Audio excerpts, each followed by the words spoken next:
I'm your host, Sterling McKinley. Our podcast celebrates successful modern entrepreneurs here in the DMV.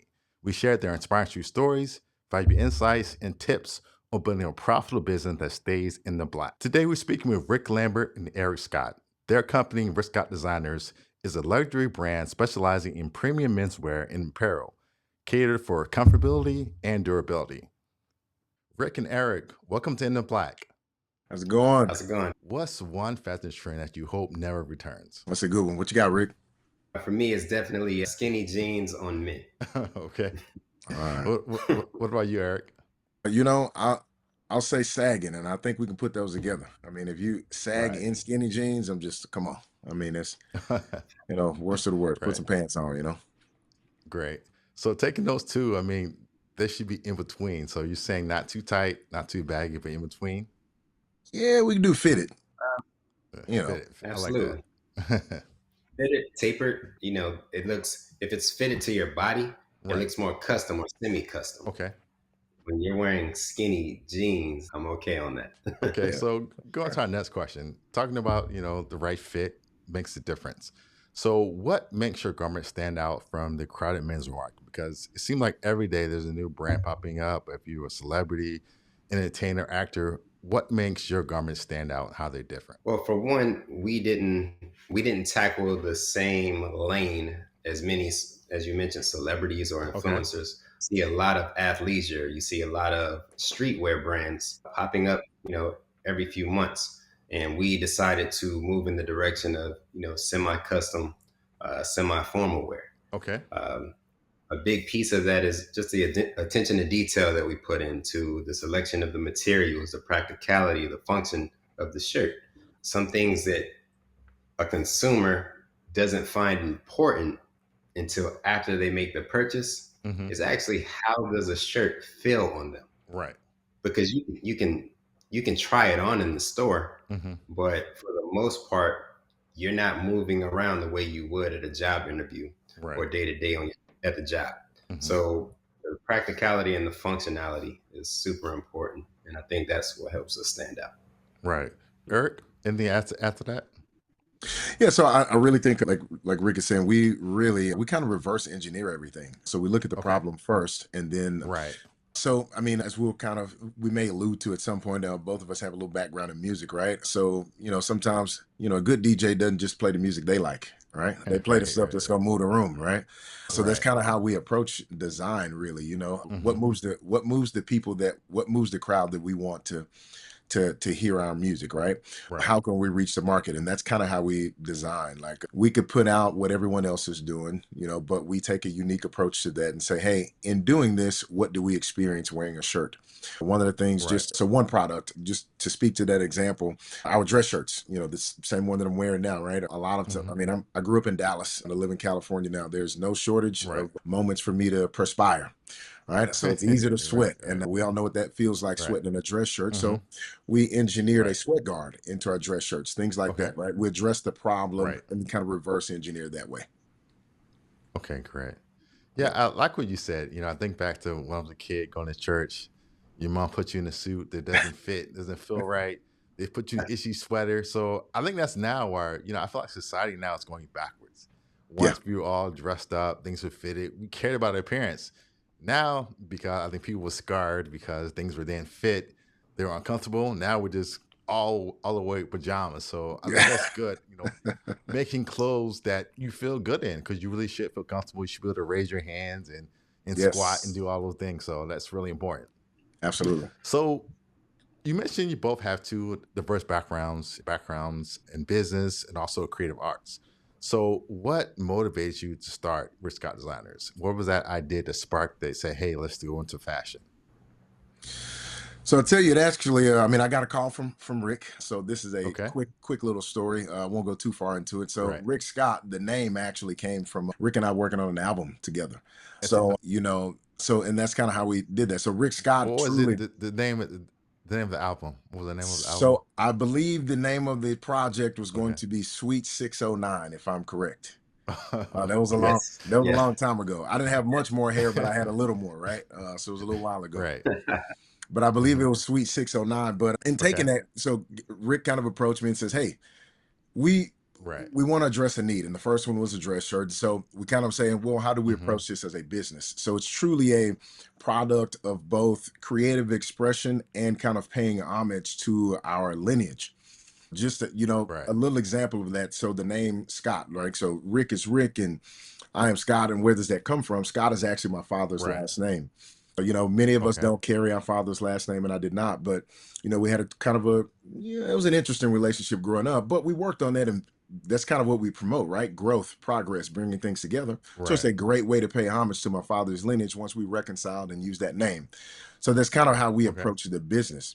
We both have Right. backgrounds in creative expression, music, Mm-hmm. drawing. So fashion was kind of a natural progression, made for a great Right. vehicle to, look Mm-hmm. fly and promote growth at the same time. We use a pretty simple business model. Right. Work hard, treat people good. You do that, and it kind of all works together. And that's kind of where we learned and where we grew up. As you mentioned, we grew up in a time where men took pride in what they looked like. We all had uncles. Yes. We Yes. had uncles that were fly. Yep. We had uncles that showed up Sharp. and were like, hey, Right. they were sharp as a tack, right? And Mm-hmm. we want to pass that legacy down to Right. our sons and other young men and adult men, right? So hopefully overall we can create this community where we got a bunch of dope, well-dressed, fly, confident world changers. We marry Right. those two together, see if we can put a little paint Okay. where it ain't, put our footprint in the world. Right. Okay. So Rick, you're the So, creative force behind the business, and Scott, you're more the Eric, you're more of the strategic vision. Got the brains and got the muscle. Yeah, So that's it. how does that balance, and how do they work together, and how does that help you run your business? well, I think very much so. My friends know that I can be relatively impulsive or impatient, Okay. and not Right. not to the point that it's at the detriment to myself or my immediate surroundings. Okay. But for instance, Eric, through the tenure of us being just best friends, he's kept me grounded. He keeps me reeled Right. in from saying, "Hey, man, I designed these sneakers. What do you think? Cool. Let's make a sample. Right. Hey, I want to do French cuff dress shirts. Let's make a Right. sample." So he keeps me grounded in the sense that if it were left up to me and my devices, I'd have racks and racks of stuff that never get Everything. made, Right. with the exception of samples. Mm-hmm. So that's where his vision and business mind comes in. Right. Yeah. I can throw 10 ideas on the wall and he'll say, "All right, those two are great. We'll definitely do Right. those two. These four are cool, but let's refine them a little bit. And then the last four, let's just shelve those, come back to those later." Okay. Yeah. Right. But So again, what's the crazy idea that the crazy idea you brought to Eric, and he was like, "This is crazy. We're not doing it." Can you share one of those stories, a real example about one of those crazy okay, ideas? okay. So I wouldn't necessarily say a crazy idea. So again, the basis of the company Hmm. was menswear, starting with dress shirts. Right. But once we got through the first production run of our dress shirts, we saw how the process worked. I'm Right. already sketching ideas. So I say, "Hey Okay. man, we grew up in the 90s. That's considered the golden era of sneakers. Right. I got these four ideas. Which one you want to do?" Uh-huh. Right. So he asked me a logical question. He said, "Well, we knew we found out what it costs to do the production run for our Mhm. dress shirts. Right. What's the production cost for one sneaker?" Right. I couldn't answer that question. All I had was an Hmm. iPad with Photoshop on it saying, "Well, buddy, look Right. at this. Look how cool this looks." Right. Then he asked another question. So let's say we do get the sample made. Hmm. How much do the molds cost to produce the sneaker? Right. So these are all questions I can't answer, but Eric's, I, dare I say, divine vision, as he's asking me these questions, he's writing those questions, and he's Right. already beelining to do the research. So then Uh-huh. we find, well, depending on where Right. you get your shoe manufactured, one sole, the mold may cost you $3,000. Oh wow. That's significant when you consider that you may do a run of one colorway or one Hmm. sneaker from sizes, let's say in men's 7 to 14. So Right. that's 3,000 for every full and half size. Oh So that's wow. one Wow. crazy idea, because Okay. if you left it up to me, Eric would have one, I would have one, and all of our Right. friends would have samples to say, hey, Sterling, Hmm. how does this feel when you wear it? Well, Right. that sample that Sterling has is 3,000. Right. The sample Rick Okay. has is 3,000, so on and so forth. So he definitely has reeled me in, Right. a situation like Okay. that.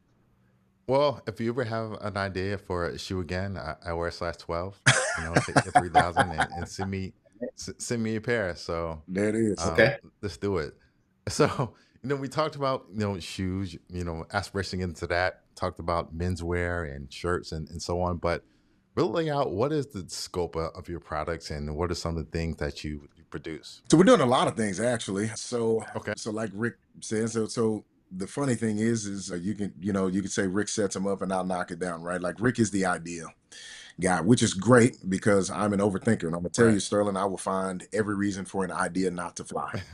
Right. Right. So what's good about that is that we have a constant funnel of ideas, right? So when Okay. we're talking about other things that we're developing, some things that we're looking at. So, surprise, shoes is one of them, right? So, we're also looking Right. at developing candles. They're going to be handmade. We're going to get into millinery and start developing hats. And Okay. also, we're going to start doing some other things. So, total brand, we're looking at a lot of products that can support, Right. self-help and holistic Hmm. well-being, just using fashion as a vehicle to do that, right? So, ultimately we'll start to transition from some verbiage that's just about fashion and apparel and things like that, and it'll be more product merchandise, things like that, because we want to offer a wide range of things. Right. Rick shows up with a tie, so show you and I up today, so now Hmm. I got to go make ties so you and I have Right. ties next time, right? Right. Right. Okay. Yeah. All right. So I have a crazy idea, Eric, for headbands. Okay. All right. Custom headbands. What do you think? All right, custom headbands. See, like you said, Rick, the first thing I'm going to do is have a question. Who are you selling your headbands to? Because I hadn't seen a headband outside of the NBA since Right. 1999. I think Drew. Well, we're selling them to. There you go. Go ahead. I hadn't seen a headband in a long time. We want the one with the little Right. stripe down the middle. We want those. Right. Those didn't work. Um, but it's funny you talk about that process, and I think it is a balance. You don't want to be too hard Oh yeah, and shoot down every idea because you don't know what it can become. But at the same time, you do want to be careful because let's face it, whether it's movies, television, products, we see so many things and we be like, what were they thinking? What went into for making sure. that? And companies lose so much money every year on ads and everything that make no sense. Who produced? Who greenlit this production? So I think it's really important to have that balance because it can avoid you doing something that's not going to be profitable. Yeah. So, Rick, you're known for your innovative use of materials, and we just talked about some of that. Can you walk us through your design process and how you approach sourcing those unique materials? Okay. So, like we mentioned earlier, with any product or service, you want to address a need or a problem. Right. So, many people already own hoodies, they already own dress shirts Mm-hmm. that they deem this is Right. my favorite. A lot of guys have that hoodie that they've had since college and they graduated in Right. '06, Right. right? But they still wear it because there's a familiarity to it. But even with that familiar hoodie or dress shirt that you love, there's a flaw in it that maybe only you see, that Mm, it nags you, right. but it's still your favorite. Like we mentioned before, you wouldn't discover that flaw until you've actually purchased it and lived with it. So Right. the design process, reverse engineering, is saying, okay, I love dress shirts, but when I'm in a job interview, I'm nervous. When I'm Right. nervous, maybe I sweat a little. The Mm-hmm. room could be 60 degrees, but I feel Right. like I'm in the hot seat. So how do I address Right. that? Mm-hmm. So speaking specifically to our dress shirts, we decided to Right. go with 100% cotton, but we wanted Okay. to use cotton techniques that were moisture wicking. A lot of Right. times when we think of moisture wicking, we're thinking of athletic gear, but that's not Right. always the case. We Mm-hmm. use a double layer system, so to speak, at the armpit Okay. to minimize the bleed through of perspiration. And then another key factor, I was once told that when you're training someone, you train to the level of the lowest person, right? Because Okay. you'd rather Right. the more experienced people hear the same message over and over than the least Mm-hmm. experienced person have everything go over their Right. heads. So there's a lot of young men. I was one, in my late teens. I would go to Express for Men. I grab a dress shirt that fit me. Then as I got older, I realized I love cufflinks. Right. And there was a stage where you could only get cufflinks on a French cuff shirt. But now we use different techniques. In our case, we Right. use a hybrid system where a hybrid clasping system where you can use the traditional buttons to close your cuffs, close your shirt, or Right. you can use cufflinks. So in my case right now, I'm wearing cufflinks. I can't see Eric at the moment, but he may Right. be or may not be. But those are some of the techniques we use to stand out. Or as far as sourcing the material, that runs back into my crazy idea with the sneakers. So when we originally started with manufacturing for our dress shirts, both of us are prior military. I'm retired Navy. Mm-hmm. Eric is prior Army. So it was Okay. a really big deal for us to say completely made in America, veteran owned, minority owned, made in America. Mm-hmm. But what we found after meeting with 5 different manufacturers here in the States, mainly out there in the California area, the sourcing of the material was far more expensive than it is to source overseas. One of the Right. manufacturers actually let the cat out the bag in our, I guess you could say, our interviewing of them, Mm-hmm. where they informed us that they would be sourcing from overseas. We hadn't Right. considered that as an option. Mm-hmm. And once we realized that we could determine our quality because essentially we cut out the middleman, which would be the manufacturers here in the States. And our designs go straight to those manufacturers who already have the material to be sourced. Right. So if there was a linear process, essentially it's sketch, provide the sketch or tech pack, but sketch, provide the tech pack, decide the dimensions that you want for your sample, QA your sample, produce your sample. 5-step Okay. process. Did you want to add anything, Eric?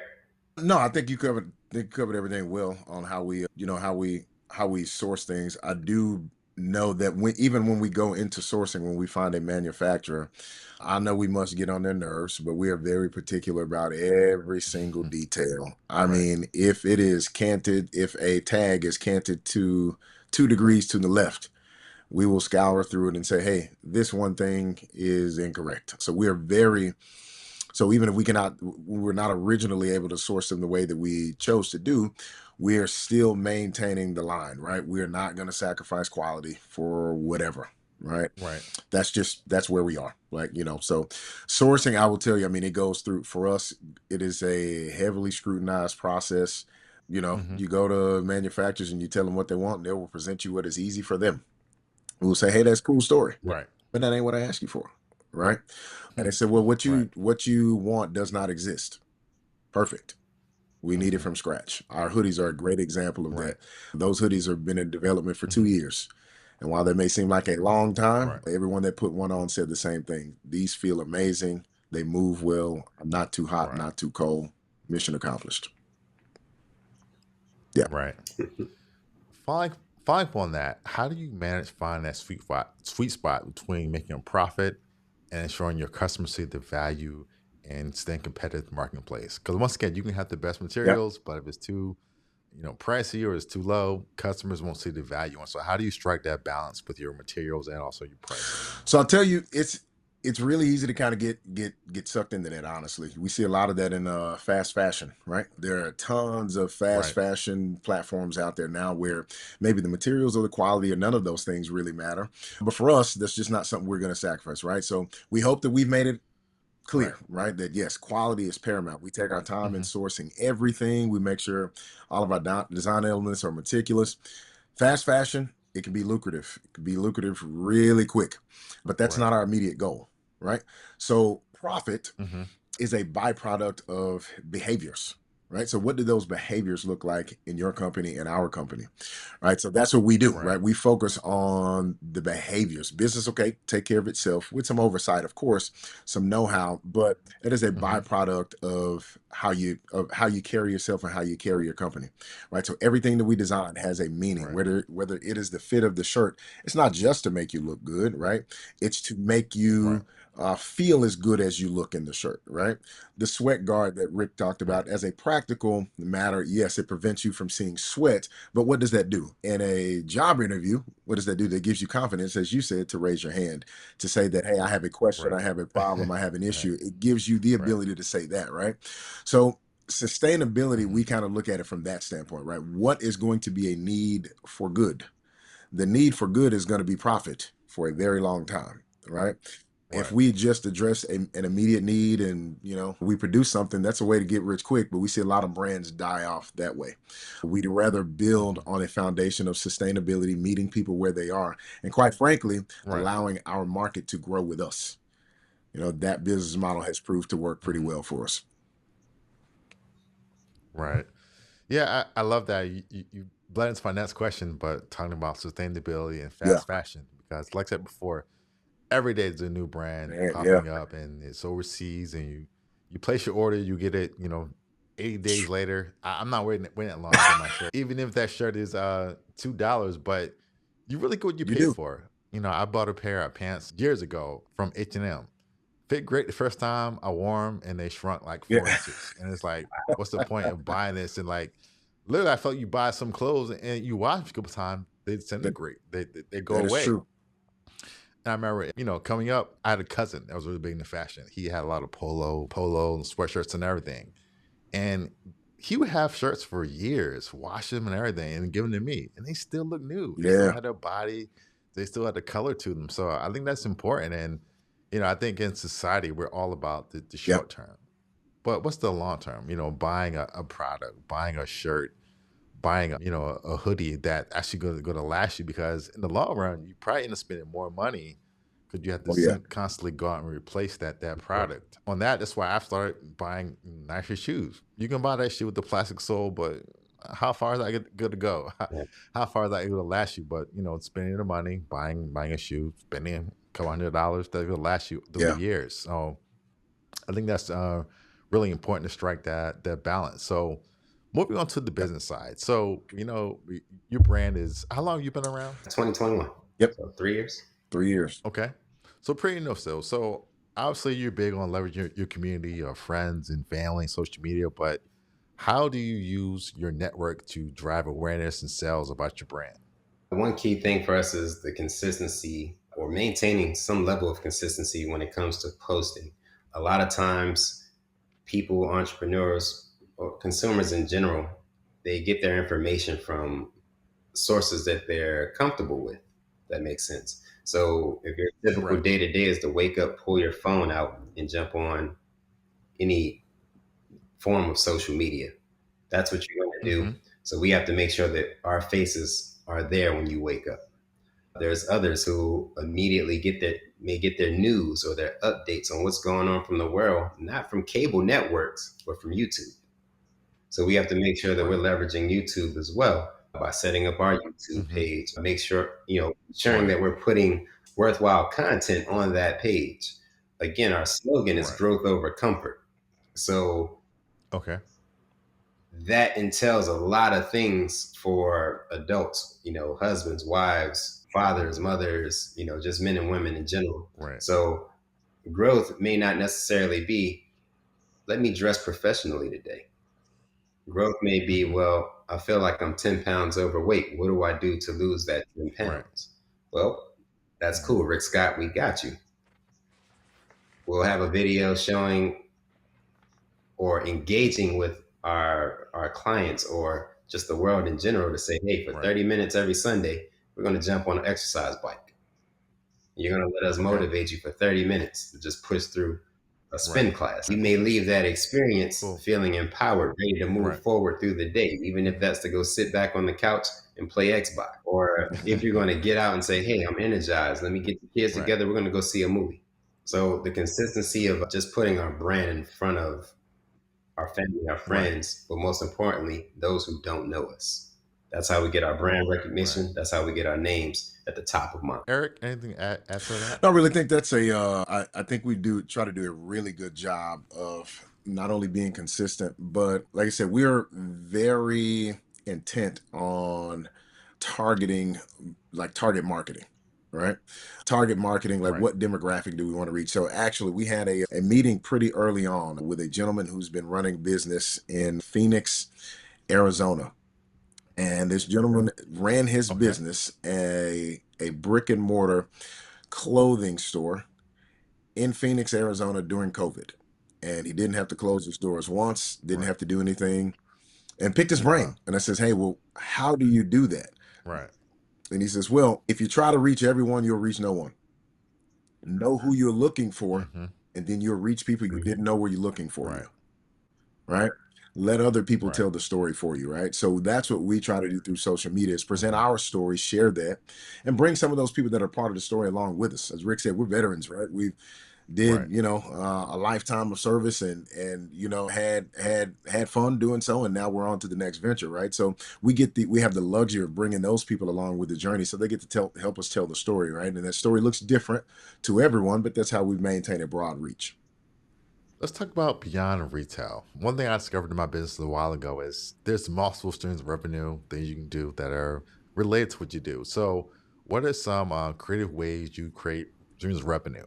That could be traditional sales, that could be custom fittings, memberships. What are some things you're doing to expand that brand? You want to tackle that, E? Yeah. So we do a lot beyond retail, and actually we pretty ambitious in that way, Okay. frankly. Right. So one of the ways Right. you actually mentioned it, talking about memberships. So on July 1st, we're going to launch what we call our black tie membership. Okay, our black tie membership is Okay. going to come in 3 tiers. Our first tier is going to be an entry level Right. membership. It's free. It'll be access to our newsletter and some discounts. Then we'll have our next tier of membership, the Hmm. double Windsor. So of course there's Right. a theme here. Got a single Windsor, a double Windsor. The double Windsor is going to be our Right. Right. Right. subscription-based membership Hmm. platform. Of course, you get access to that newsletter, some Okay. additional discounts, some exclusive access to some product development and things like that. Right. And then we have the Eldridge, which is our brand ambassador program, actually. So that is our third tier of membership. However, it is by invitation only. So that's who goes out, puts in the world, and shines real bright for us, right? So those are our true partners, brand loyalists, so to speak. So that's one way that we're looking at some additional engagement and revenue streams. Got a couple different things that we're working on as Okay. well. So we're looking at some consultation services down the line. We are looking at some Right. customization consultations where you'll be able to hop on.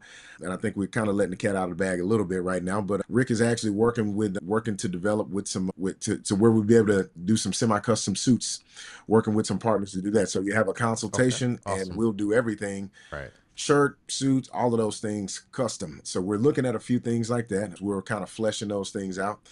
Of course, they kind of have to go through. Let me see. Do I want to call myself Negatron today? Maybe not, right? But we're gonna QA everything Right. with the process to make sure when it's presented, that the execution meets the Okay. intent. I have an idea for All right, a let's dress go. shirt. Hear Let's me go. out. Don't let hurt me. So for years, been wearing dress shirts, and my one common thing is Yeah. my neck Okay. because I sweat. So you wear that shirt one time, maybe two, and the neck Yeah. is just black, and then it's so hard to scrub. So I've had this idea for years of like a jersey, like net, Hmm. like collar, so it wouldn't get Uh-huh. so dirty. What are some ways you can keep your collars clean? What are some ways that you Okay, can I do can that? tackle that. So that's actually one of the features that we have in all of our dress shirts right now Okay. at the moment. Not the aspect of the jersey style collar or the lining in the collar. Right. That's actually a great idea. Hmm. But by using a different fabric. A lot of times, for instance, you're wearing a very Right. classic white dress shirt, my favorite style of dress shirts. But for the same Right. reason, you wear them, you take them off, and it's not a reflection of you, obviously, but it's a reflection of the day. So what we do is Hmm. we tend to, or not tend, we use a different fabric and color of fabric, Okay. specifically in the lining of Right. the collar, Mm, the makes cuffs, sense. and the butt, and specifically Okay. for the neck, because again, the white dress shirt is the most classic dress shirt you Yeah. can find. Hmm. It's the most versatile. Hmm. So with that being said, Right. there's going to be a lot more wears out of a white dress shirt than what you would get out of Hmm. a blue Right. dress shirt or a black dress shirt. Hmm. So we've gotten around that by using a different material and a different color that you can only see when the shirt is open or unworn. When Hmm. it's worn, you'd have no idea. Great. But the jersey material sounds Okay. great, actually. We'll have to some level of Yeah, don't take royalty my on it. idea. That's Well, mine. I'm not gonna you take put it. it in the atmosphere, and I'm not it's gonna take it. documented. I'm not gonna take it, Sterling. I already thought it through. But first, I need to find the cost to source that jersey There material. you Then go. we can talk about it. So Rick, several times you mentioned words by the great philosopher, Mr. Primetime. Um, I believe it's look good, feel good, play Yeah. good, they That's pay right. good. So how can you use clothing as a tool for self-expression and also personal empowerment? Well, fashion is another expression of art. No different than Right. painting, no different than landscaping, no Hmm. different than music. I think there is a mutual responsibility between the artist or the fashion designer and the consumer or the fashionista, if you will. Right. The Okay. designer essentially has a endless box. I can design whatever I Right. want to be a dress, but the fashionista determines the end result. I Right. mean by that, our initial clientele was intended to be men, right? Men's dress shirts. Right. And what we found was many of our clients were women because women, they made the determination, I like that shirt. I want to Hmm. see my husband, my Right. boyfriend, my brother, my son in that shirt. But then what we also found Right. was we would get pictures or, short form videos of women wearing our dress shirts in a way we didn't intend. Okay. And it was amazing.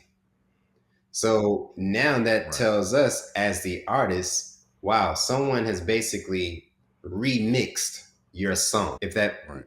If I can use that as an analogy, right? And their Hmm. remix is just as good as your song, and they haven't taken away from your song. So the artistic expression, Right. I can be as create not I. Eric and I can be as creative as we want to be, right? Right. But Sterling will wear what college did you attend, if you don't mind me asking? Morgan State. Perfect. Morgan State. All right. So, but Sterling's creative idea would be, well, you know what? What if we use the jersey collar lining, but in the Morgan State colors? Right. What if we personalize Right. it for Okay. HBCUs? Hmm. Right. No one would know by us wearing the shirt, but it Right. would be that connection to where if Rick, who grew up in the DMV, who also may have gone to Morgan State, I know you're wearing a Rick Scott shirt. I know Sterling and I both have that connection of Morgan State University. So you've Right. essentially remixed the product, and that's an amazing idea. So you have played the mutual responsibility of the creative expression of the end Right. result. Yeah. So Eric, what are some of the biggest lessons you learned as a co-founder navigating the fashion industry? What are some things you didn't expect that you learned, and how you team to grow and improve within the Well, I fashion will tell you industry? this, Sterling. As an overthinker, I can say three words or one word three times: research, research, research. Right? Taking the time to find the right Okay. sourcing or business or collaborative partners, right? It can be quick. Sometimes it can take a little bit, but reading, learning, and networking is a really vital tool.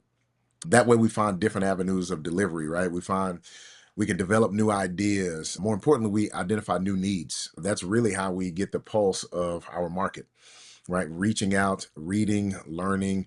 As you know, our perspective is only as wide as we allow it to be.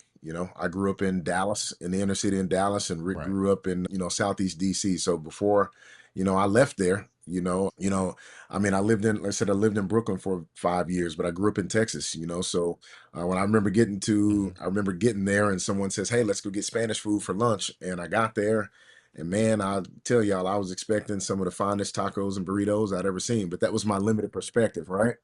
I was from Texas, right? So, but Right. then I got introduced to tostones and mofongo and all of these different things, right? So we try to stay Right. connected to the market that way. Researching, learning is as much as you can do. Learn about your craft and learn Hmm. about your market. Those two things will take you far. Right. The rest of that process kind of fills in as you go with it. As Rick was kind of speaking to on the last point, right? You get inspired by the end result a lot of times. Shoot, Long time ago, our fashion show was walking to and from the pencil sharpener. That's how you showed off your brand new outfit, right? Now it's the coffee maker, the printer, the gym, the Right. grocery store. It's one of those things, right? But so we have to find those places. What's going on in those places? The people that frequent those places. Get to know your market. Get to know your craft. Probably some of the best advice I can give. Lessons I've learned for sure. Okay. Our first lesson was almost a $6,000 lesson, if not. I think one of us still Oh, wow. has our very first sample dress shirt, and it costs Yeah. all things included. This is Right. about a $6,000 dress shirt, and I think I can get something better off of the shelf at Target today. Lesson learned. Lesson Wow. learned. Wow. Okay. Lesson learned. Great. Was I that won't Rick's say. I idea or won't was say. that your idea? That was actually a All right. So collaborative idea. We had the mutual. opportunity to go meet Yeah. him in Okay. meet up in LA. So we're good to Right. go have fun and spend some time as brothers Okay. network. So worked out well. Right. Okay. Great. All right. So looking forward, what are some things that you are both looking forward to in the future of Rich Scott Designer? For me, it's definitely creating and designing things Right. beyond fashion. We have as you asked earlier, we have a lot of crazier ideas that we want to implement moving forward. But at the base of it is sitting down on FaceTime, on Google Teams, whatever platform, and Mm-hmm. just electronically from two different coasts coming up with different ideas, essentially mood boarding. I look forward to providing opportunities because as our business grows, we want Mm-hmm. to find other young men and young women who may have the same, similar Right. backgrounds as the three of us, but may not have the same opportunities as the three of us. So Right. definitely want to get into Okay. the internship, expanding our team, whether they're looking to design or Right. become entrepreneurs themselves. I got a lot of things. Yeah, Eric, definitely looking forward. how about you? Definitely looking forward to a few things. So, speaking specifically to Rick, speaking about opportunities, one thing that a lot of people may not know about Rick Scott is probably one of the Right. founding principles of our company was that we wanted to be able to provide business grants to small businesses for women of color. Okay. So, and that's always been a founding principle, something that Right. we wanted to do, and kind of promote success in that way. So we're looking forward to that. Hopefully by 2026, we're in a position to present a certain amount of grants per year. Looking forward to that. And overall, just becoming kind of a go-to platform for both fashion and just overall well-being. We want to, we don't want to just Right. look nice. We want you to look real fly. If you don't look fly, come see us. If you forgot that you were fly, come Right. see us. Right. And then we'll help remind you. Right. But Right. don't want you to just look good. Want you to feel better about yourself and go present yourself to the world that way. Present the best version of yourself every day. So wrapping up, closing out, listeners, how can they find you if they want to purchase some of your clothing and learn more about what you do? Our website is Rick Scott Designer, Rick Scott. So it's rickscottdesigner.com. Our Instagram is at Rick_Scott_designer. Our Facebook is Rick Scott Designer 1. Well, once again, I want to thank you both for joining the podcast today. And as always, I want to leave you with a closing quote. Remember, in today's competitive business landscape, your business must embrace bold and innovative strategies to sustain profitability and stay in the black.